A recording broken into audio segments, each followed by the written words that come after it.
കല്യാണിച്ചേ കുറച്ചും കൂടി കഴിക്കേ. മതിയായി, സന്തോഷമായി. കഴിക്കേ, കുറച്ചും കൂടി കഴിക്കേ.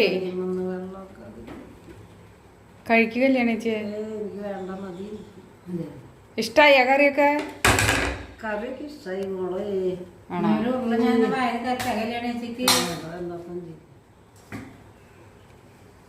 അത് ബിരിയാണി കഴിക്കുമ്പോഴേ ഭയങ്കര ക്ഷീണം വരും.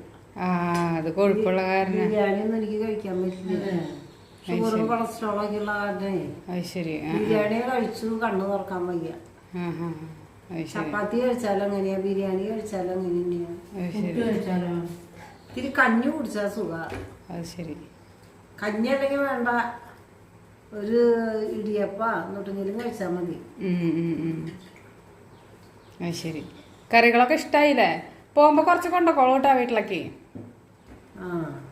വീട്ടിൽ പോകുമ്പോ ഇനിയിപ്പോ അവിടെ ചെന്ന് വേറെ വെക്കാൻ നിക്കണ്ട. എത്രയിലേക്ക് കുറച്ച് കൊണ്ടോക്കോളൂ. വൈകുന്നേരത്തേക്ക് മറ്റാ ടീച്ചറുടെ അവിടേക്കൊന്ന് ചെല്ലാൻ പറഞ്ഞിട്ടുണ്ട്. അവര് അവിടെ വെളുപ്പാക്കാനൊക്കെ ആവും, വിരുന്നുകാരുണ്ട് നിറച്ചേ.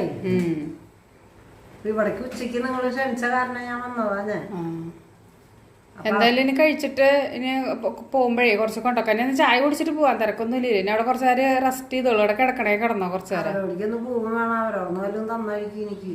വൈകിട്ടല്ല പോകുന്നത് അങ്ങോട്ട്. ഇതിപ്പോ എന്തായാലും കുറച്ച് നേരം റെസ്റ്റ് ചെയ്തിട്ട് പോവാം. അവിടെ കിടന്നോളൂ, ഉറക്കം പറഞ്ഞേ അവിടെ കിടന്നോളൂ. ആരൊക്കെ പോണതിന് മുമ്പ് നിങ്ങൾ എത്തണം. അവരൊക്കെ വന്നാ 19 രൂപ വരെ കാശൊക്കെ തരാറില്ല. കഴിഞ്ഞല്ല 50 രൂപ തന്നു. ഒരു മോള് കെട്ടിച്ചു കൊടുത്ത മോള്, ഒരു മോള് 250 രൂപ, അങ്ങനെ 300 രൂപ കിട്ടി അവരെ വീട്ടിൽ നിന്ന്. പിന്നെ വീട്ടിലിടാൻ 2 ഉടുപ്പ് കിട്ടി.